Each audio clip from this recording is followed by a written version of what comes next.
Ngayon, pag-usapan na natin yung pay plan 2 o yung tinatawag na 3-up pass-up. Minsan, ang tawag dito sa pay plan na to ay infinity pass-up. Again, ipapaalala ko lang uli na kahit magkaiba at magkahiwalay ang pay plan 1 at ang pay plan 2, ay sabay nangyayari ang pay plan 1 at ang pay plan 2. Okay, maliwanag yun ha. Sabay sila nangyayari.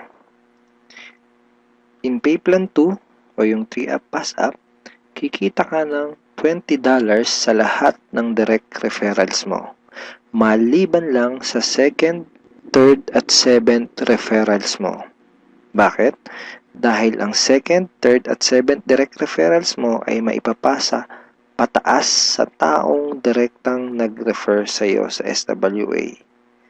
Okay, maipapasa sila doon sa direct sponsor mo. Sa madaling salita, you will earn $20 from your first, fourth, fifth, sixth, and 8th up to infinity. Next, you can earn unlimited $20 every day. Again, wala ding flash out, no flash out, and no maximum income dito sa pay plan 2. Let's say may 8 kang naging direct referrals. Tulad ng sabi ko, sa kanilang lahat ay may commissions ka na tag to $20. Maliban lang sa second, third, at seventh referrals mo. Dahil ang second, third, at seventh referrals mo ay maipapasa sa iyong sponsor. Sponsor mo ang kikita ng tag to $20 dito sa second, third, at seventh mo. Okay? Kaya tinawag na 3-up pass-up. Okay, malamang ito ang iniisip mo ngayon. Teka, ba't ganon? Ikaw yung nagpakahirap at ikaw yung nag-effort, bakit iba yung kumita or nakinabang? Huwag kang mag-alala. Yung pay plan 2 is actually a very powerful compensation plan na malaki ang pwede maging advantage para sa'yo. So, explain ko kung paano yun. Dahil lahat ng direct referrals mo ay gagawin din ng negosyo, lahat sila ay magkakaroon din ng mga referrals. Tama? At dahil ikaw ang kanilang sponsor, sila naman ang magpapasa ng kanilang second, third, at seventh referrals sa iyo. Okay? For example, itong si Mark. Kanyang second, third, at seventh referrals ay maipapasa niya sa iyo. Ikaw ang kikita ng tagto $20 sa second, third, at seventh referrals ni Mark. Okay? Ganon din kay Toby. Yung second, third, at seventh referrals ni Toby ay maipapasa rin sa iyo. Ikaw din ang kikita ng tagto $20 sa second, third, at seventh referrals ni Toby. So, ganon din ang mangyayari kay Fred, kay Dayan, etc. Kikita ka ng tagto $20 sa mga second, third, at seventh referrals ng mga direct referrals mo. Pati itong mga na-pass up sa'yo, kung mapapansin mo parang naging considered as direct referrals mo na rin sila dito sa pay plan 2. So, pati ang mga yan ay magpapasa ng kanilang second, third, at seventh referrals nila sa'yo. Darating yung time na araw-araw ka nang tatanggap ng mga tag to $20 sa email mo. Doon sa mga $20 na commissions mo, ganito yung email na matatanggap mo from SWA. Okay, see the $20. Just imagine kung gaano kaganda ang gising mo kung sa tuwing umaga at pagbangon mo sa kama at pag-check mo sa computer mo para i-check ang email mo ay hindi mga Facebook notifications ang matatanggap mo, kundi puros $20 in commissions tulad ng mga to. Okay? Sarap ng gising, di ba? So, okay, yan yung mga yan. Parang ganyan yung matatanggap mo. Now, let's try to compute the potential income for this pay plan. Sigurado na may excite ka dito sa mga susunod na ipapakita ko sa'yo. Assuming na mayroon ka lang 3 direct referrals who will pass up their second, third, and seventh referrals to you. Okay? So, 3 na magpapasa ng kanilang 2nd, 3rd, and 7th. So, 3 times 3, that's a total of 9 times $20 yung SWA Pay Plan 2 commission times $20, that's a total of $180. So, in peso, that's 8,100 pesos. Now, yung 9 na yun ay considered as your direct referrals na rin sa Pay Plan 2 lang. Okay? Ibig sabihin, yung 9 na yun ay magpapasa ulit ng kanilang 2nd, 3rd, at 7th sa'yo. So, 9 times 3 equals 27 times $20 commission, that's a total of $540 or 22,680 pesos.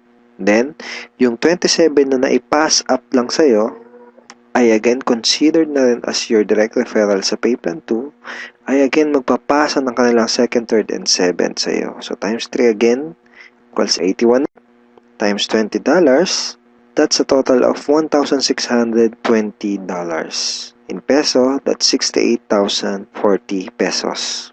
And then again, yung 81 na yun, magpapasa up ulit ng kanilang 2nd, 3rd, and 7th. So, times 3, that's a total of 243 downlines times $20, and that's a total of $4,860.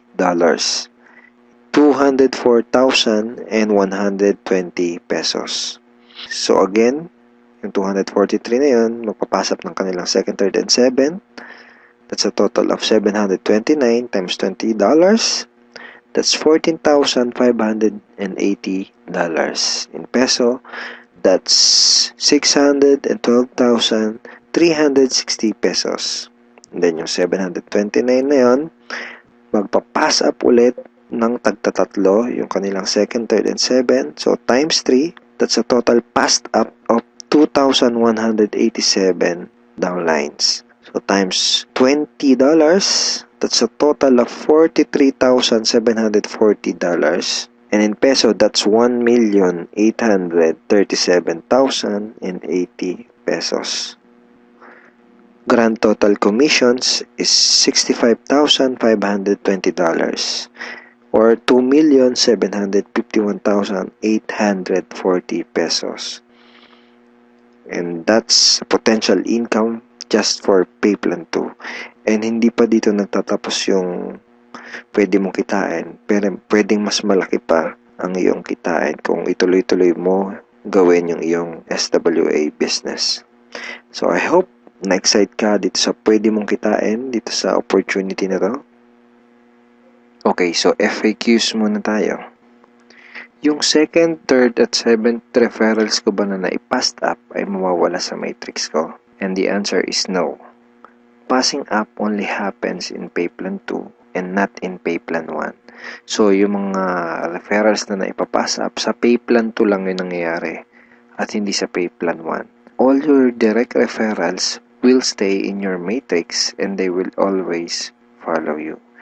Ibig sabihin, yung mga direct referrals mo, intact yun doon sa matrix mo at lagi lang silang magpa-follow sa'yo sa Pay Plan 1. Okay, next question.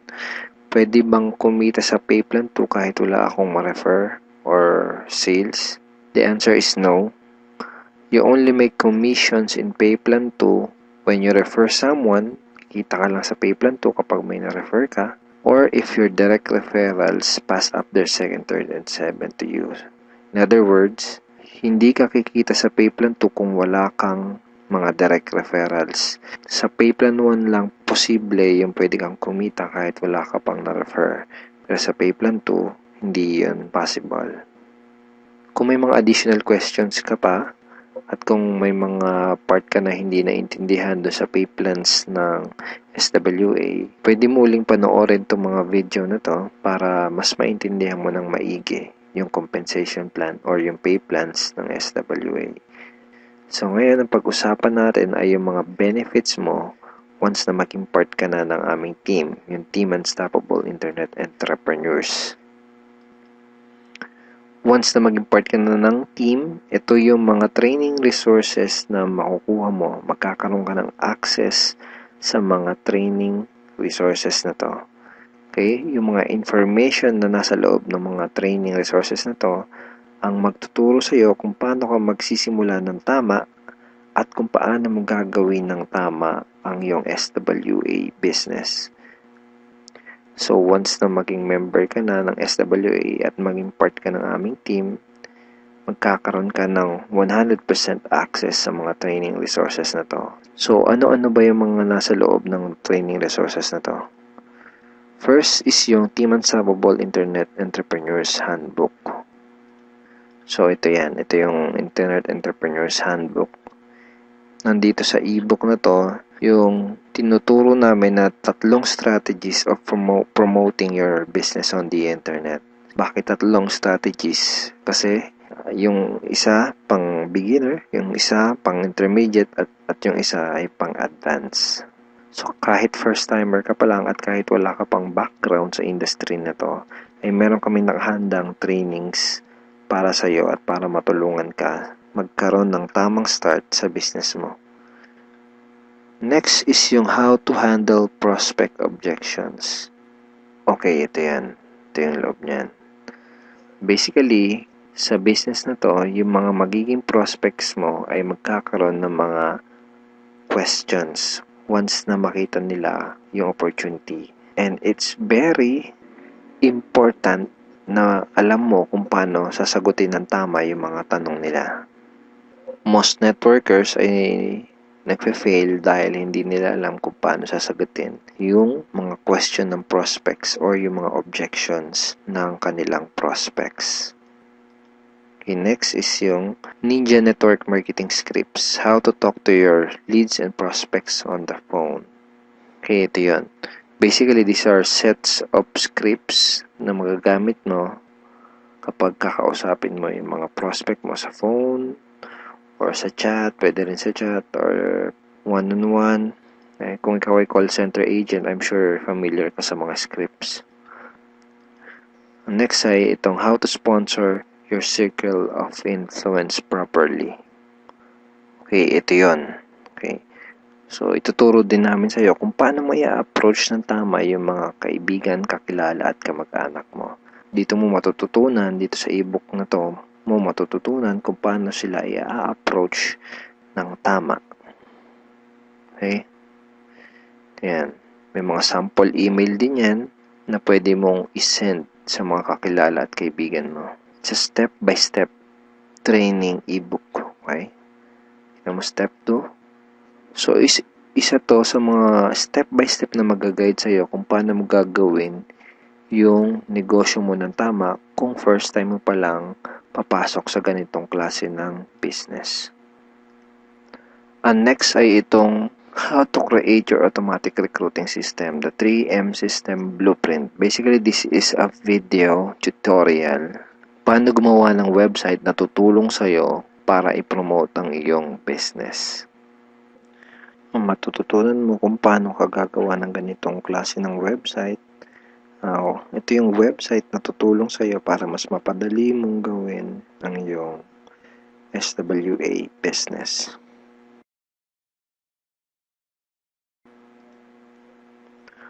Okay, thank you for watching these videos, and we are looking forward in guiding you and helping you achieve good results and achieve your goals in this online business opportunity. Have a great day and God bless.